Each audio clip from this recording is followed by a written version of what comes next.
Hello, I'm Tara Brabazon. I'm the Dean of Graduate Research at Flinders University, and welcome to Vlog 232. Jargon. Jargon.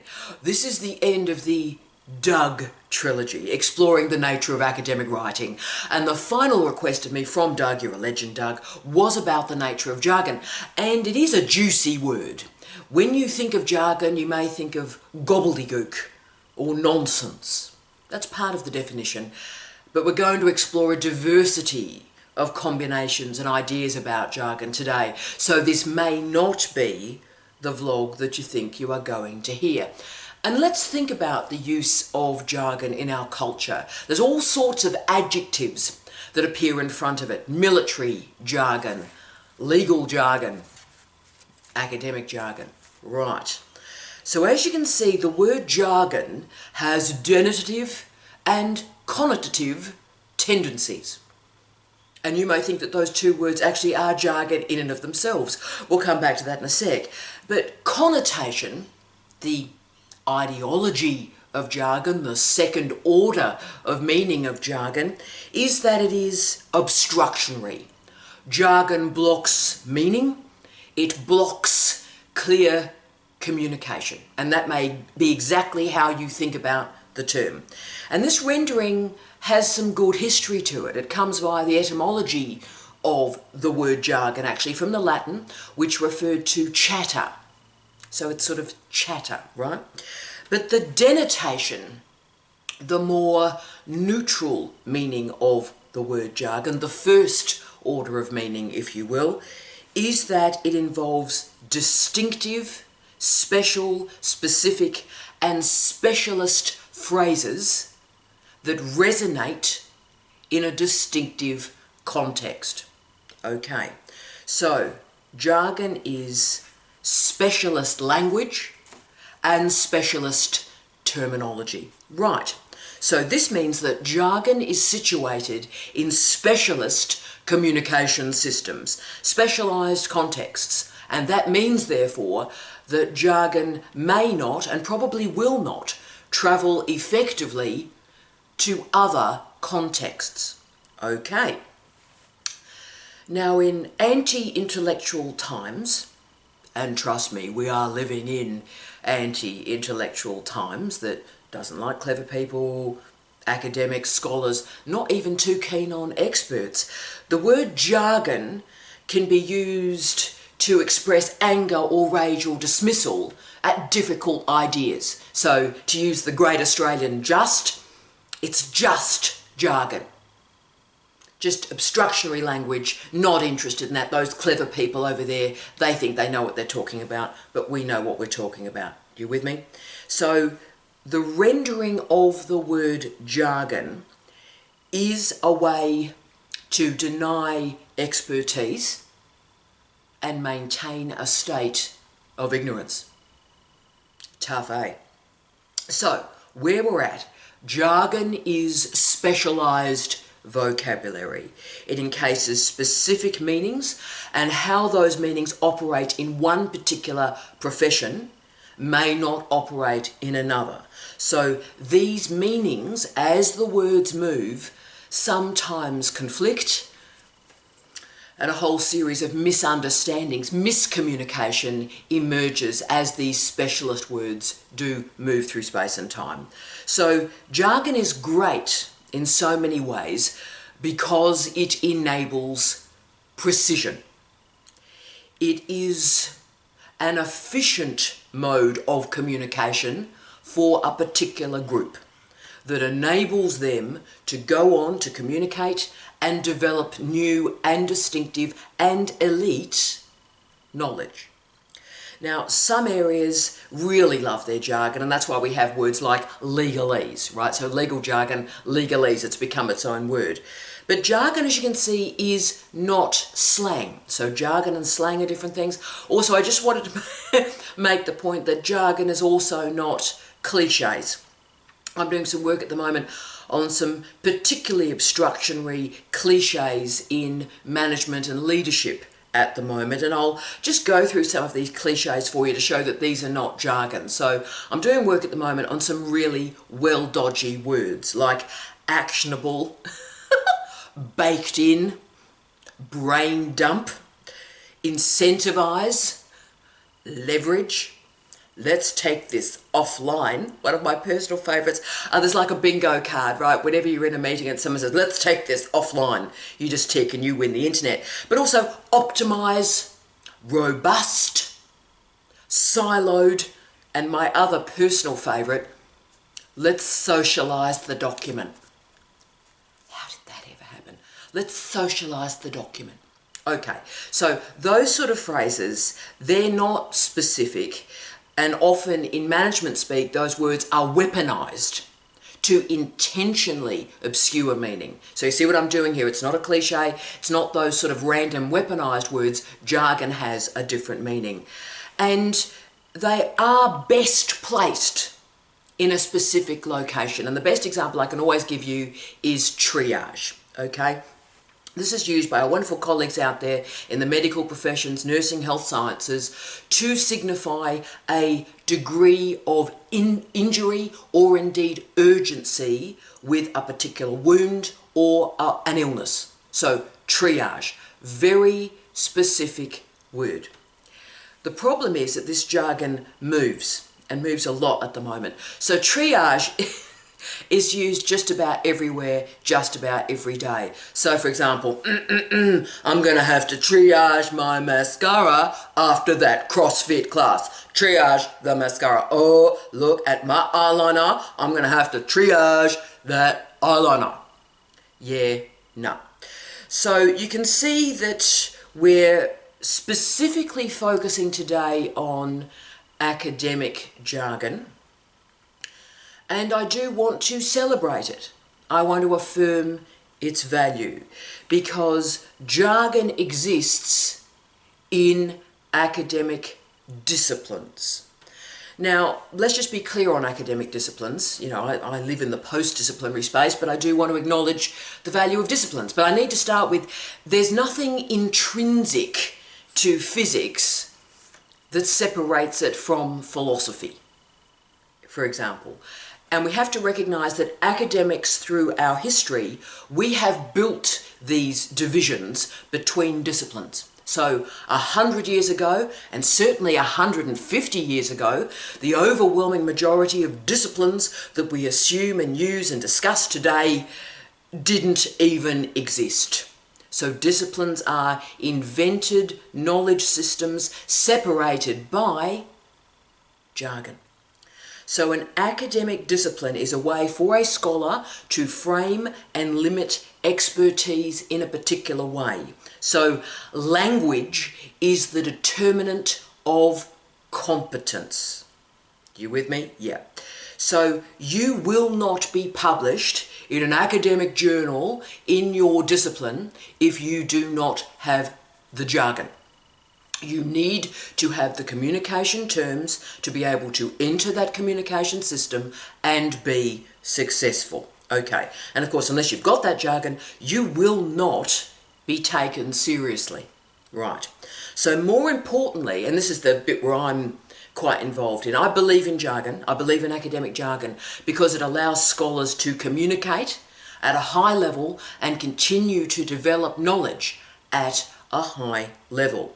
So yes, absolutely, academic jargon does separate out our disciplines and our knowledge systems from our citizenry. I get that. Academics are developing new knowledge through specialist research. So in many ways, academic jargon is really the terminology that we use to develop research. But look, I understand the critique and I hear it from so many students, some colleagues as well, but particularly PhD students, that explain to me in some depth that jargon is nonsense, that why are we using all this sort of language? Let's use clear and precise language and communicate our ideas. And I probably said the same thing during my PhD as well. Okay, and I get that you want to communicate with the world and that's important and you should. But there is a mitigating step there that the PhD will socialise you into this jargon and this reality, and for a reason. So let me offer the alternative to your argument about jargon being obstructionary. We are academics. We are specialists in our field. We read widely. We write with precision. That's who we are. That's what we do. And therefore, the research in our particular disciplines requires a lot of precision.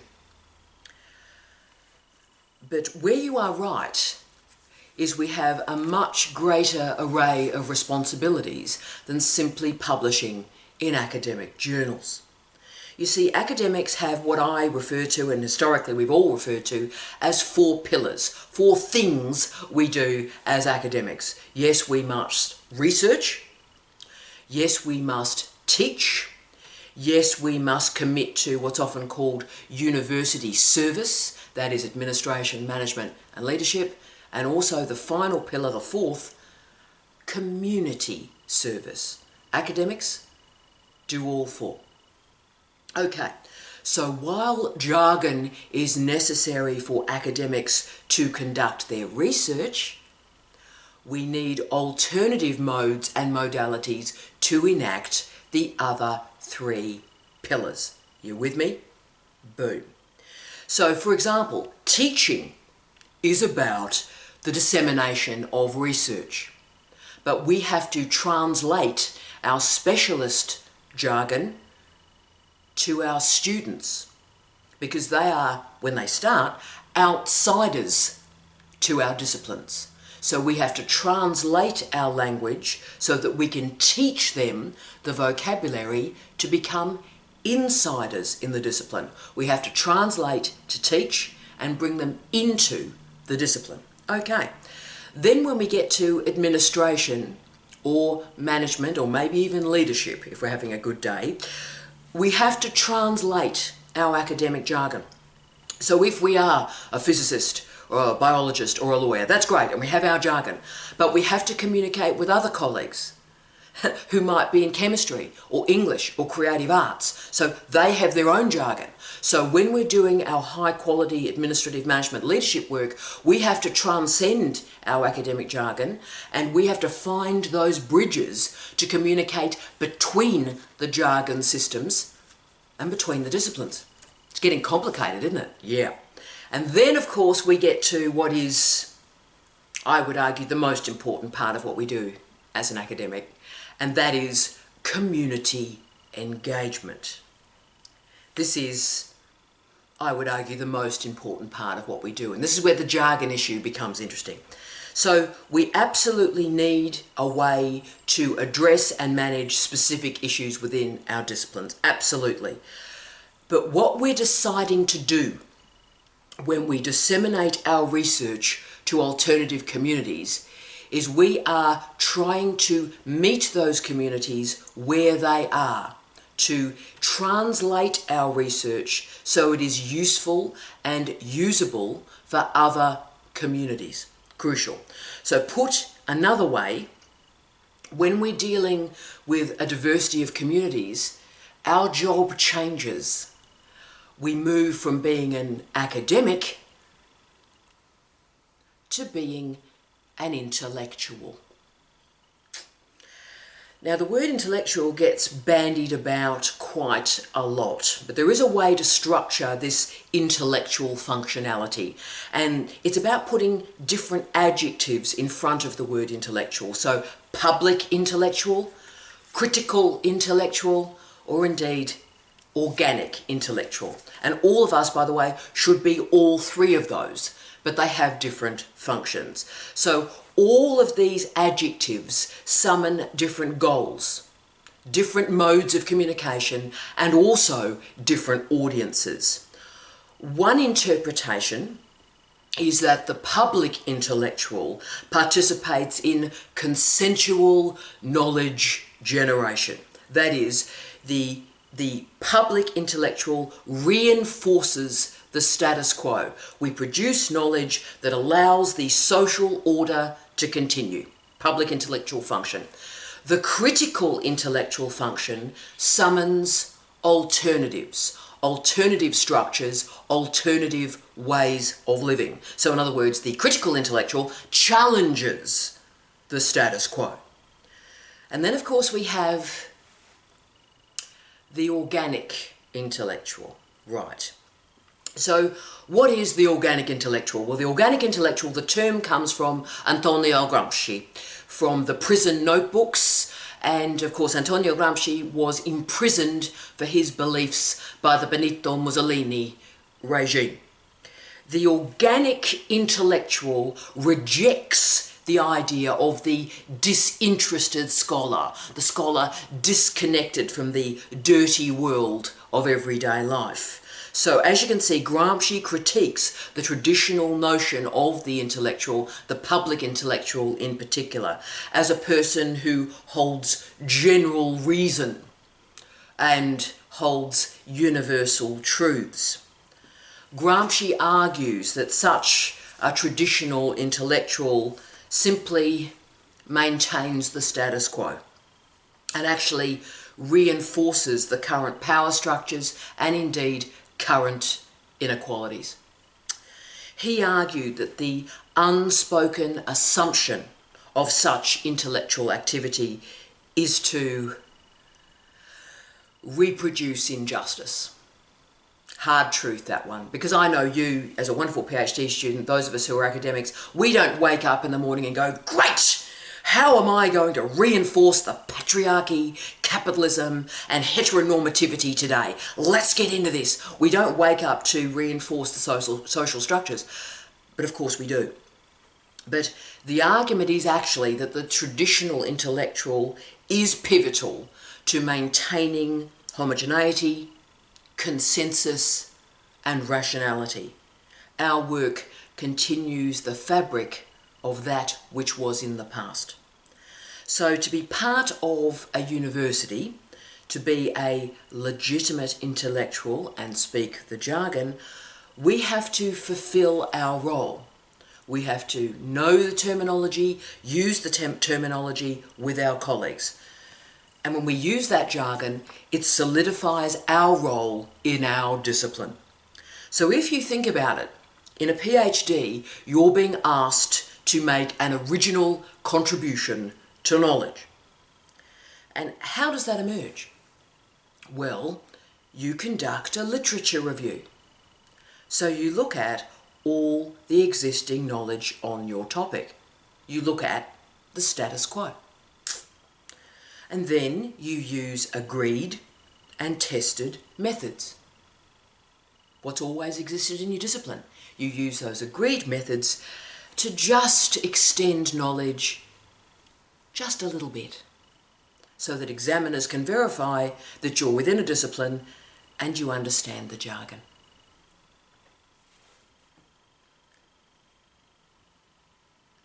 But what if the literature's wrong? What if you're asking the wrong questions? What if you're simply providing the knowledge that governments, that funders want you to provide? So much of traditional education, from early childhood right the way through to a PhD, is repetitive, cumulative, and endlessly repeating the truths of the past. Knowledge creates common sense. It also creates insiders and outsiders. The organic intellectual is different. It's a really unstable identity, and volatile knowledge is created. It's not a comfortable space or place, because the knowledge system that they're developing can't be housed in the disciplines, because they live in between groups. Identity is relative, it's liminal, it's precious. So you can only be an organic intellectual for a finite period of time, and then you may move back to the critical intellectual, or indeed most of the time, most of us are traditional intellectuals.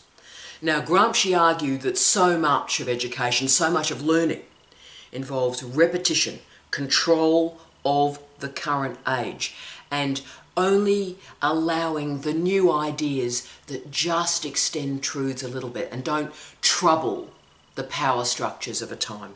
Wow. So, of course, jargon is part of creating this consensual fabric.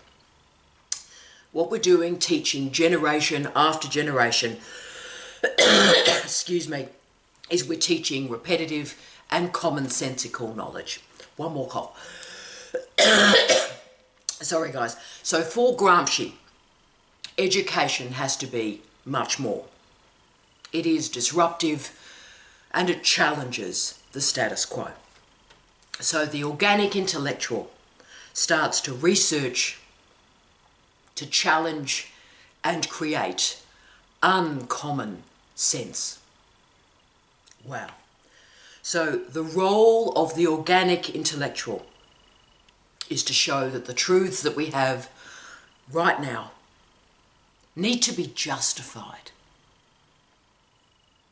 need to be explained, need to be revealed, rather than simply assumed. So class-based inequality needs to be talked about, rather than assume that it has always existed and it will always exist. Similarly, the incarceration rates of black citizens, particularly black men, needs to be talked about, needs to be discussed, rather than assuming this is the way it's always been. The organic intellectual is a maker, is a communicator, intervening in practice and intervening in theory.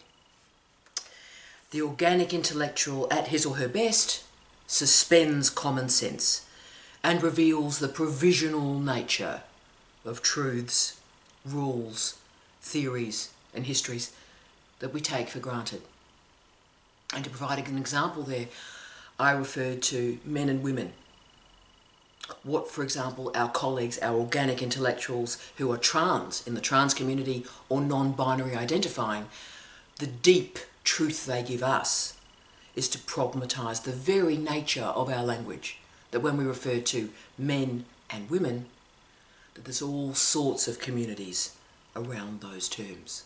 Difficult knowledge, unstable knowledge, important knowledge. So now is really the time, if you can, to summon the organic intellectual, to spend time thinking about communication systems, thinking about who your audience actually is. So jargon is necessary. It shows your expertise in a discipline.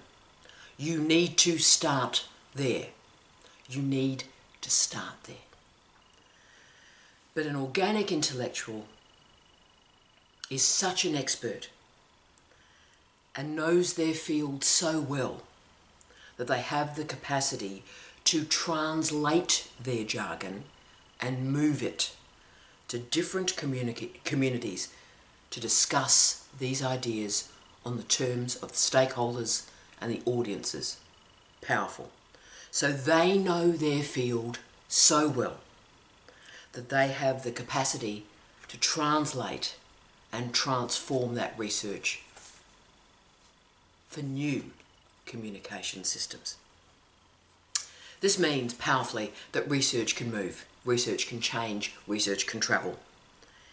It then becomes usable research. So the burden on us as scholars, and it is a huge burden, is we have to reach the highest intellectual standards. We must master the jargon. We must. We can't miss that step. We need to show and gain the credibility of operating in our disciplines and speaking with colleagues. Peer review required. But then we have to know so much more that we're able to disseminate that research in a way that is contextually appropriate, still rigorous, but meaningful for citizens. So if citizens choose, they can engage with our ideas, and it offers an alternative point of view, an alternative way of thinking for their consideration. So you see, I'm not suggesting that academics stop being academics. Absolutely not. I'm not suggesting for one moment that academics stop using specialist language. We really need that specialist language. But what I want you to think about is how you disseminate those ideas. Who is your audience? At the point that you configure a research design, continue the story and ask who your audiences are and what interfaces they may deploy. Because we as academics, we write to be read. We write to be read. And academics write to be read by other academics. So that's why we need jargon. We require that specialist terminology. And this research is published in scholarly journals, and that is important. That is crucial to what we do. But then from there, it's necessary to do the hard yakka, the heavy lifting, and think about those alternative communication systems. And we, those of us who occupy our present, we've been given a great gift. What digitisation gives to us is the capacity to, with subtlety and with care, reach all sorts of new audiences through open access journals, through podcasts, through videos such as this, through professional journalism. And therefore, wow, we can find a way to do research and connect it with the people who may use it. So what I want for you is for you to gain great credit and great pride in the mastery of jargon and know it so well that you can transcend it with ease. Thank you for hanging with me today. I wish you love, light and peace. Tea out. You rock, Doug.